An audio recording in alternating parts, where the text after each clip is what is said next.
ayyuhalladzina amanu udkhulu, masuklah kau sekalian, fisilmi, di dalam agama Islam, kafah, halis sampurno, dengan sempurna. Nah ini kesempurnaan Islam itu adalah pertama syariah, kedua thariqah, ketiga hakikat, keempat makrifat.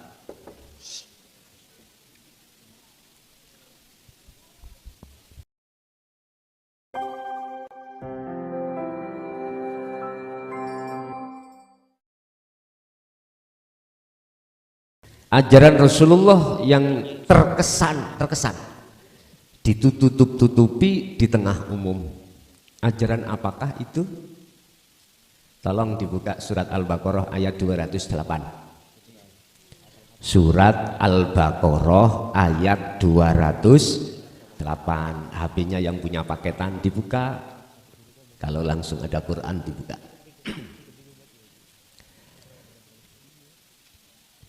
Di situ Allah katakan, wahai orang-orang yang beriman, ya ayyuhalladzina amanu, yang di hai itu yang beriman. Di situ tidak ya ayyuhal muslimun, ya ayyuhan nas, tidak. Di situ amanu. Mohon izin spidol, okay.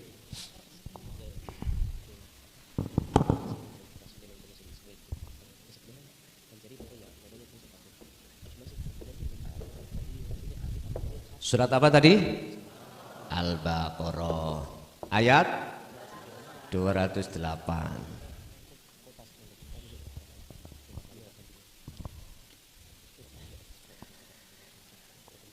Nanti dulu. Jadi materinya berjudul Sempurnakanlah Islammu. Judulnya gitu, ya. Sempurnakanlah Islammu dan atau ikutilah ajaran Rasulullah Sallallahu Alaihi Wasallam dengan sempurna. Sama. Wahai orang-orang yang beriman, tahapannya pertama adalah Islam, iman, kemudian ihsan.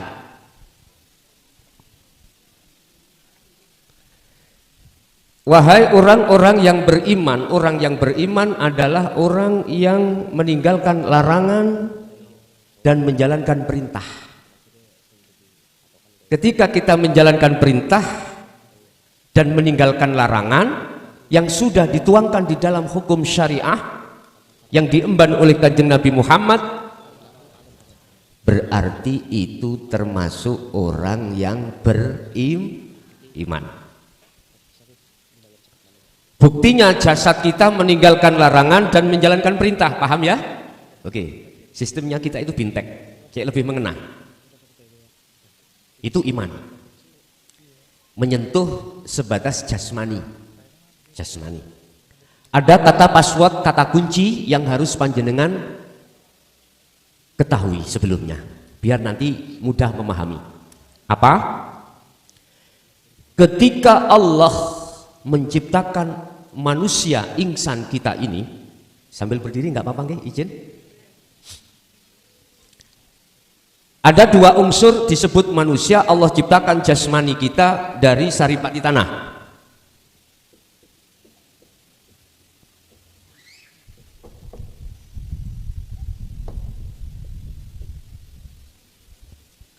Pertama, Allah ciptakan manusia unsur jasmani, jasad, dari saripati tanah. Nanti kalau sudah hatta idza jaa ajaluhum, kembali ke tanah lagi. Sebab setiap diri manusia yang bernyawa, kullu nafsin dha'iqatul jasmani kita. Yang kedua, disebut manusia kita, Allah ciptakan ruh yang ditaruh di dalam jasmani ini, yang nantinya kembali wa inna ilaihi, kembali kepada Allah. Bisa dipaham? Oke. Jasmani kita kembali ke tanah, asal dari tanah, kita kembali ke rohani kita, asal dari Allah, kembali ke pertanyaannya sekarang. ruh jenengan ini sudah tahu jalan menuju Allah? Aku tanya. Makanya saya hadir dari Mojokerto ke sini, jenengan ku anggap lebih dari saudara kandung saya. Saya sampaikan hal ini walaupun berat di dalam hati saya, karena ini adalah perintah Allah, wajib ku sampaikan. Huwallazi arsala rasulahu bil huda wa dinil haq. Inilah ajaran dinul haq, ay dinut tauhid, yang menyentuh tentang hati, terkesan ditutupi secara umum, terkesan, sehingga kita sebagai masyarakat menengah ke bawah buta tentang hal ini, buta tentang pengesaan ruhaniyah pada Allah. Surat Al-An'am ayat 79 Allah katakan, ketika saat Nabi Ibrahim itu diposisikan hamba yang tidak menyekutukan Allah, bagaimana? Inni wajjahtu wajhiya lilladzi fataras samawati wal arda hanifan wa ma ana minal musyrikin. Ini lebih tajam. Ku hadapkan wajah ruhku ke wajah Allah. Ini yang jarang dibahas. Bahkan di tengah umum gak ada yang berani membahas tentang ini. Yang katanya takut fitnah. Para masyayikh ketika berbicara tentang tasawuf, bicara tentang hakikat makrifat, apa yang diterima komentar-komentarnya? Sangatlah kebanyakan wa aktsaruhum la yu'minun, kebanyakan tidak percaya. Yang tahu ya. Bapak Ibu hadirin jamaah rahimakumullah. Mengapa ini yang dipanggil adalah amanu, iman? Ya ayyuhalladzina amanu udkhulu, masuklah kau sekalian fisilmi, di dalam agama Islam, kafah halis sampurno, dengan sempurna. Nah ini kesempurnaan Islam itu adalah pertama syariah, kedua thariqah, ketiga hakikat, keempat makrifat.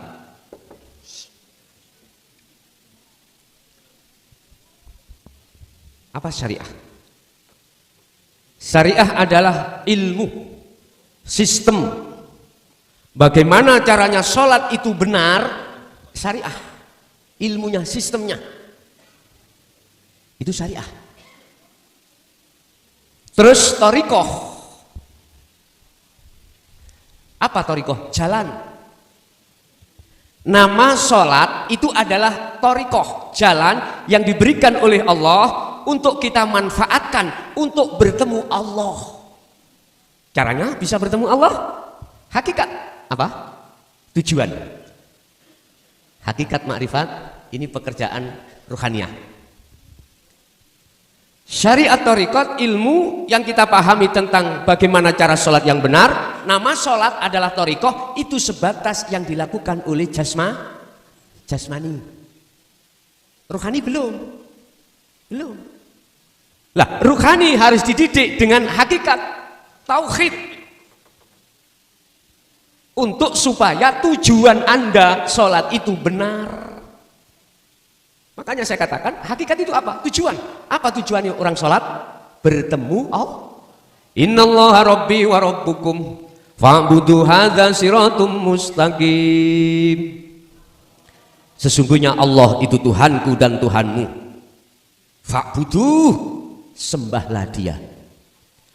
Hadza, bila mana kau betul-betul menyembah pada Allah, dikatakan menyembah dengan benar itu, Pak. Sing nyembah, yang menyembah harus ketemu yang disembah. Harus ketemu.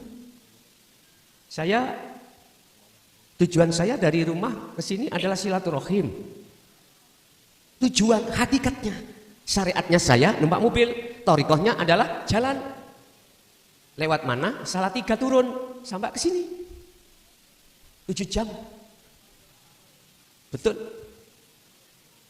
Lah, kalau saya sudah di sini, sudah bertemu panjenengan, sudah ketemu, inilah makrifat.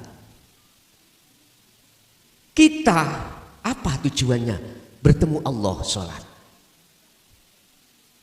Ada hadis, ada hujjah Al-Quran yang menyebutkan. Buka di dalam surah Al-Baqarah juga ayat 238 tentang sholat yang bertemu Allah. Tapi saya boleh tanya Pak Bu ya? Boleh tanya ya? Jenengan selama ini sudah umur ada yang 40, 50, 60, 70 ya? Waktu jenengan sholat sudah bertemu Allah? Halo? Ibu? Sudah bertemu Allah? Ataukah bertemu suami, istri, anak, pekerjaan? Atau gitu? Iya enggak? Allahu Akbar. Hati kemana? Teringat apa? Saya sebut hati itu maksudnya adalah ar-ruh. Saya tanya, jenengan waktu sholat sudah bertemu Allah atau bertemu selain Allah? Jujur mawon Pak, jujur. Manusia tidak akan pernah bisa bertemu Allah. Sekali lagi saya katakan, manakala tidak mengikuti ajaran Rasulullah, mengikuti Rasulullah di dalam surat Ali Imran ayat 31. Kul in kuntum tuhibbunallaha fattabi'uni yuhibbukumullah wa yaghfir lakum dzunubakum wallahu ghafurur rahim. Muhammad katakanlah, jikalau umatmu, wahai umatku, jikalau kau ingin bertemu Allah, jikalau kau ingin cintamu diterima Allah dan kau dijadikan kekasihnya, ikuti aku, kata Rasul. Ikuti aku. Ada istifham di situ. Ada kalimat pertanyaan. Mengikuti panjenengan ya Rasul yang bagaimana? Sempurnakan Islammu. Jangan kau hanya berkemas membangun jasmaniyahmu dengan hukum syariah thariqah, tetapi ruhaniyahmu juga bangunan dengan hukum hakikat, bisa makrifat pada Allah. W.R. Supratman dawuh, bangunlah jiwanya, bangunlah lah. Berhubung kita umat manusia yang belum pernah diajarkan di jalur dinu tauhid Rasulullah ini, akhirnya kita umat manusia menengah ke bawah nggak ngerti bangun jiwa itu bagaimana sih, tidak dijelaskan. Ini persoalannya. Akhirnya ketika kita sholat, mohon maaf sekali lagi, saya bukan sok suci mboten, saya sama dengan jenengan Pak Bu ya, sama. Kita sama belajar di sini. Sampai umur berapapun kita, tatkala ruhani kita belum diajarkan tentang tauhid, mohon maaf, setinggi apapun ilmu kita, apapun status kita, ketika kita sholat pasti tidak bisa teringat Allah. Justru malah nafsu yang masuk di dalam hati kita melalaikan kita. Padahal surat Al-Baqarah ayat 238, cara untuk sholat khusyuk paling mudah kalau jenengan purun. Sholat yang bisa khusyuk hanyalah sholat ketika rohaniyahmu itu bisa bertemu Allah. Caranya bagaimana? Tak jamin. Jenengan kalau mau menjalankan ini nanti bisa terasa khusyuk. Tandanya bagaimana nanti kalau khusyuk? Satu, jenengan tidak akan pernah ingat pada urusan dunia. Lu Gus gak wangel lah. Lah jangan takut angel dulu, wong belum dijalankan wis ngomong angel, nggak boleh. Dua, nanti jenengan ini tatmainnul qulub, hati sampai tenang, damai. Kalau nggak percaya nanti malam kita tahajud 2 rakaat, coba praktekkan apa yang nanti kami berikan caranya. Tapi tak ulas dulu ayatnya. Ketika Anda nanti tidak mudah amarah. Kalau orang Mojokerto nggak gampang muring-muring. Ayahnya telat kerja pulang, biasanya kita punya istri yang cerewet itu. Dari mana? Di WA enggak? Nanti tidak begitu. Alhamdulillah Kang Mas sudah rawuh di rumah. Itu nantinya. Suami juga begitu, tidak akan mudah marah-marah ketika ibu membikinkan kopi keliru garam. Ketika diminum nyinyir, nggak pernah mengeluh, nggak gelisah. Pak, mengapa jenengan kok nyingir-nyingir? Nggak apa-apa, kremiku biar mati, gitu. Tahu kremi ya? Cacing. Karena apa dia tidak marah? Karena hatinya millata Ibrahim Hanif, condong pada Allah. Sebab semua apa yang terjadi di dunia ini Pak Bu, sekecil apapun yang namanya makhluk, debu, atom, bahkan sebesar jenengan ataupun sebesar gunung, walillahil masyriqu wal maghrib. Lihat Al-Baqarah 115. Semua makhluk bisa bergerak ini karena digerakkan oleh Allah. Jenengan sering nggih membaca la haula wala quwata illa billah. Paham maksudnya? Kalau artinya paham. Cuman cara mengamalkan itu nggak paham kebanyakan. Kalau bacanya sih paham. Anak SD bisa. Kalau cara menjalankan maksudnya la haula wala quwata illa billah bagaimana? Oleh karena kita itu tidak diajarkan tentang hakikat makrifat yang masuk dalam dinut tauhid, akhirnya banyak yang nggak paham. Gini Pak, sebetulnya kita makhluk, disebut makhluk, Allah disebut kholik, lah gitu ya. Sifat kita itu la haula wala, tidak punya daya upaya apapun untuk berjalan, untuk melihat, untuk mendengar, untuk bicara, untuk apapun tidak punya. Wala quwata, dan kekuatan pun tidak punya. Sama dengan jenengan dari rumah masing-masing ke sini ini tidak punya sampai daya upaya untuk ke sini, cuman bisanya ke sini illa bil, karena digerakkan oleh Allah jenengan kali kula akhirnya sakit, akhirnya bisa sampai di sini kita bertaklim muta'alim. Setuju? Pun iman yang anti sampean? Setuju ya? Tadi saya katakan seluruh makhluk apapun bisanya bergerak karena digerakkan oleh Allah. Berarti status kita sebagai makhluk hakikatnya sebenarnya seperti patung, tidak punya daya upaya kekuatan apapun. Bisanya punya daya dan kekuatan apapun karena illa billah. Nyun sewu. Di situ dikatakan Al-Baqarah 238. Hafidhu 'alas sholawah. Jagalah sholat 5 waktu. Was sholawah. Di situ pakai jamak. Mohon maaf kalau sudah materinya masuk di ranah ini nggak ada guyon loh Pak Bu ya. Mohon maaf. Kecuali saya bahas tentang syariat thariqat teng mriki guyon tok wis. Guyon. Tapi kalau sudah masuk sini mboten guyon ya, enggak ada guyon ya. Ini sungguh-sungguh kita pahami. Hafidhu 'ala sholawah. Pertama, maksudnya ay al-maktubah, salat 5 waktu. Jaga salat 5 waktu. Salat 5 waktu itu ada kaitannya dengan jasmani Bapak Ibu. Jadi kalau jasmani itu gak melakukan berarti kita tidak termasuk menjaga jasmani harus melakukan. Ayatnya tidak berhenti di situ. Wassolatil wusta. Ini yang jarang dibahas. Apa sholat wusta? Sholat adalah ahad. Ini jamak, ini ahad. Tunggal. Dan jagalah juga sholat wusta.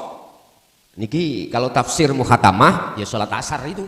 Kalau sholat asar berarti urusannya dengan jasmani, masuk pada sholat 5 waktu sudah. Ditarik di tafsir mutasyabihah, al-wusta adalah sholat yang dilakukan oleh ruh.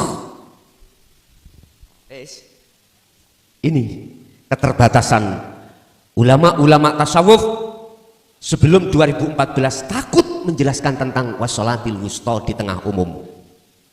Kebanyakan dibahas di tempat khusus. Tapi sekarang sudah 2014 ke atas, di umum sudah. Apa dan bagaimana sholat wusta itu yang dilakukan oleh ruh? Kembalilah pada surat Al-An'am ayat 79. Sesungguhnya kuarahkan wajahku, wajhiyah, terhadap wajah Allah. Bukan wajah jasmani loh Pak ya, bukan ya. Ini wajah rohani. Shallu ala Nabi Muhammad. Bagaimana wajah rohani sampean kali kula? Sudah pernah tahu? Belum nggih? Oke, kula buka nggih. Kalau kita bicara wajah jasmani, ya ini. Nanti kalau sudah umur 90 semua tua. Keriput-keriput. Nggih? Ya, waktu umur 20 sampai 30 yang perempuan cantik-cantik, yang laki-laki ganteng-ganteng. Tapi kalau sudah umur 90-100 bagaimana, Pak? Berarti wajah jasmani itu tidak kekal. Nggih, badan. Gitu ya. Terus kalau kita bicara wajah rohani, ini kekal. Kalau bagus yo kekal bagusnya. Kalau jelek kekal jeleknya. Ulaika kal an'am bal hum adall. Kata Allah, ada wajah rohani itu ada dua. Ya. Ada wajah yang rohani itu jadi belenggunya hawa nafsu, jadi budaknya hawa nafsu. Akhirnya Allah katakan mereka itu seperti kilpat. Tahu kilpat? Sikil papat. Apa berarti? Hayawan. Kal an'am. Balhum adol. Kalau wajah jasmani ya seperti ini, cuman roh kita berbentuk sifat itu seperti hayawan. Na'udzubillah min. Ini. Surat At-Tahrim ayat 8. Ya ayyuhalladzina amanu tubu ilallah taubatan nasuhan. Ini. Jikalau kau berlumuran dosa, baik wajah jasadmu ataupun wajah ruhmu, taubatan nasuha, bertobatlah kau dengan semurni-murninya. Artinya apa, Pak Bu? Kita manusia tadi terdiri dua unsur, jasmani dan rohani. Jasmani maksiat kita, sampai sudah tahu, ditata di dalam hukum syariah. Hukum syariah, jasmani kita mencuri, nah nggak boleh. Itu berarti kita maksiat. Udah ditata. Tapi rohani kita berbuat dosa pada Allah, ini ditata kita, ditaklimi kita, diajarkan kita tentang bagaimana ajaran Rasulullah di jalur dinul haq, yaitu dinul tauhid, supaya wajah ruh yang tadinya seperti hayawan biar tidak. Nek wedok iku koyok bidodari, nek laki-laki koyok malaikah. Piye carane? Kembali kepada sholat wusta. Al-An'am 79 itu mengkisahkan sejarah Nabiullah Ibrahim alaihissalam. Dikatakan beliau itu menyembah, artinya menyembah, bertemu yang disembah. Barometernya adalah ketika wajah ruh beliau itu menghadap kepada wajah Allah. Wajahnya ruh kita itu disebut apa, Pak? Disebut imanul haq. Iman yang benar. Iman yang benar, keyakinan yang benar hanyalah pada Allah. Artinya apa? Kita beriman bahwasanya rotasinya dunia, rotasinya makhluk, bisanya geraknya makhluk, termasuk kita dari rumah masing-masing bisa sampai ke sini. Hati harus beriman bahwasanya bisanya saya sampai ke masjid Ainuniyah itu karena Allah, maka iman sampean itu benar. Berarti wajah sampean ini mulai membaik. Gak ngaku-ngaku karena aku kuat, gak ngaku-ngaku karena aku punya, gak ngaku-ngaku karena aku alim. Enggak. Semuanya pengakuan atas dirinya tadi telah fana, akhirnya diganti penetapan iman itu yang berkuasa, yang menguasai hanyalah Allah. Itulah maksudnya ini wajah tuh. Ku hadapkan wajah ruhku. Allahnya mana tuh, Pak? Allah itu gak jauh. Allah itu nama, yang memiliki nama Allah gak jauh. Al-Hadid ayat 3 dibuka. Huwal awwal wal akhiru wal dhahiru wal batin. Allah itu yo ada di awal setiap acara, di akhir setiap acara. Berarti yang menguasai acara mulai awal sampai akhir hanyalah Allah. Andai kata tadi tidak ada Allah, gak mungkin acara ini bisa terselenggarakan. Pertanyaanku, tadi hatimu sudah imankah pada Allah? Derek, lali, lali. Mengapa kita lalai? Karena kita belum diajarkan tentang hakikat makrifat. Itu aja jawabannya. Yun sewu. Ini andai kata di ruangan masjid ini tidak dinyalakan kipas, tidak dibuka jendela-jendela, hawanya panas ya? Nggih mboten? Oke. Sekarang dibuka, kipas dinyalakan. Akhirnya menjadi perubahan cuaca, perubahan kondisi. Kalau jenengan beriman gara-gara kipas atau angin, berarti iman sampean iki, mohon maaf, iman kita bermasalah. Kalau kita kembalikan logis, memang Pak, kalau nggak ada kipas yo hawanya panas. Tapi tolong iman di dalam hatimu keluarkan, karena siapa itu? Sebab geraknya ini jikalau tidak ada Allah di sini nggak mungkin ini bisa gerak, nggak mungkin angin bisa datang. Angin datang semata-mata karena Allah yang mengutus angin untuk masuk di dalam masjid, hanya Allah. Allahnya mana? Wadzohiru wal batin, di dalam dan di luar diri jenengan, di dalam dan di luar diri makhluk apapun. Berarti di dalam angin dan di luar angin, di situ ada wujudnya Gusti. Dalam Al-Quran Allah katakan wujudnya laisa kamislihi sayun. Anda tidak bisa menyerupakan dengan sesuatu apapun, tidak bisa menyebut dengan sebutan apapun kalau kau sudah tahu. Itu berarti hanyalah dirasa. Rasa itu iman Pak. Dirasa, diimani. Ketika saat kita berdiri, siapa yang mendirikan? Allah di dalam dan di luar diri jenengan. Ketika kita rukuk, siapa yang merukukkan? Sujud, siapa yang mensujudkan?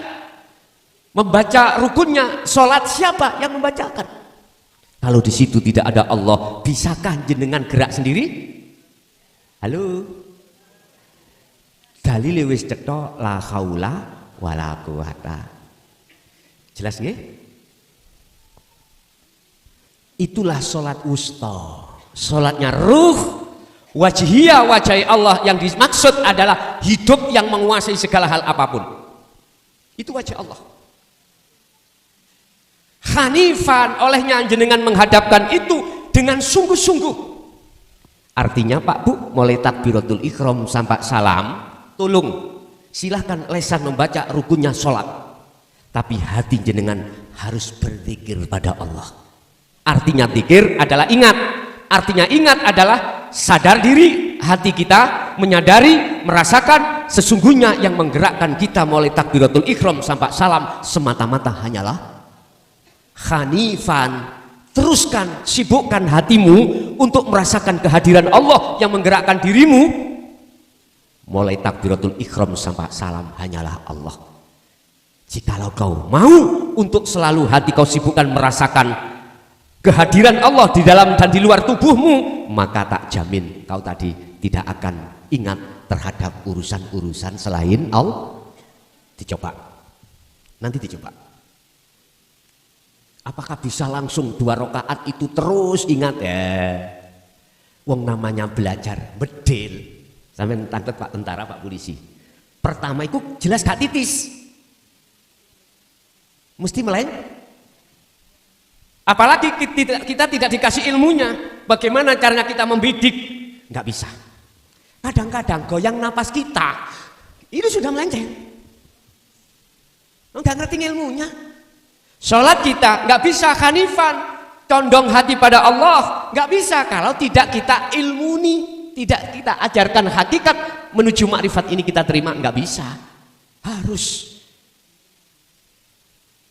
wassolatil wusta, ini adalah sholat yang dilakukan oleh ruhaniyah kita. Waqumu lillahi qanitin ay khashi'in. Nah inilah cara untuk sholat khusyuk itu seperti itu.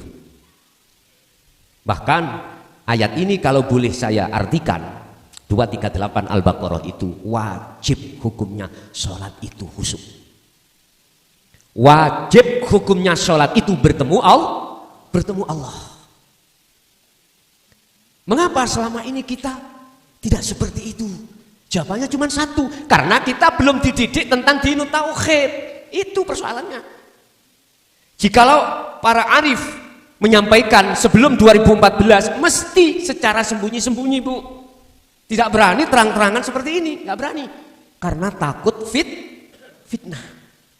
Salah paham. Ini persoalannya. Lah, sekarang sisa umur kita tinggal berapa kita nggak tahu sama-sama, gitu.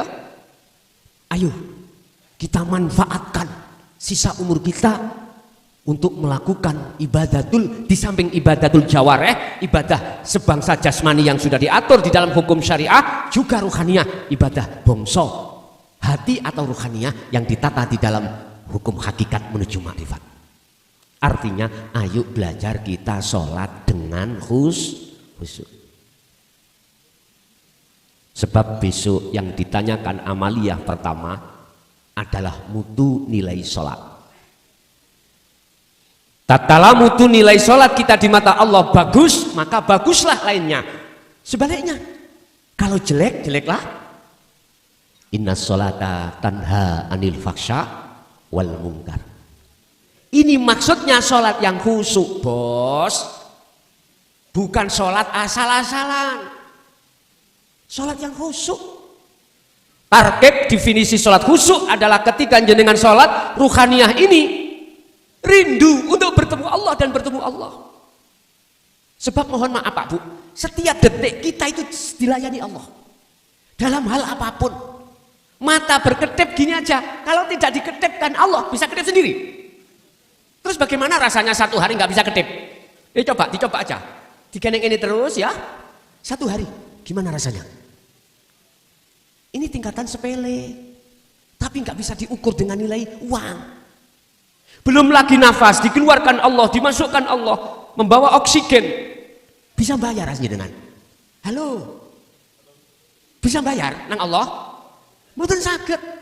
Allah hanya satu yang diminta. Wa ma khalaqtul jinna wal insa illa liya'budun, menyembah. Maksudnya menyembah di sini yang benar-benar menyembah. Innallaha huwa rabbi wa rabbukum fa'budu hadza siratum mustaqim. Itu surat Maryam 36. Sesungguhnya Allah iku Tuhanku ya Tuhanmu. Ayo kita sembah. Berarti ayo kita menghadap dan bertemu. Yang bertemu niku Pak Bu adalah ruhaniyah. Nek jasmania bertemu surga, bertemu pahala. Ini ruhaniyah bertemu Allah. Jangan dicampur. Jasad ruhaniyah bertemu surga, bertemu pahala. Padahal pahala surga itu ciptaan Allah. Iku makhluk. Ruhaniyah harus bertemu Allah.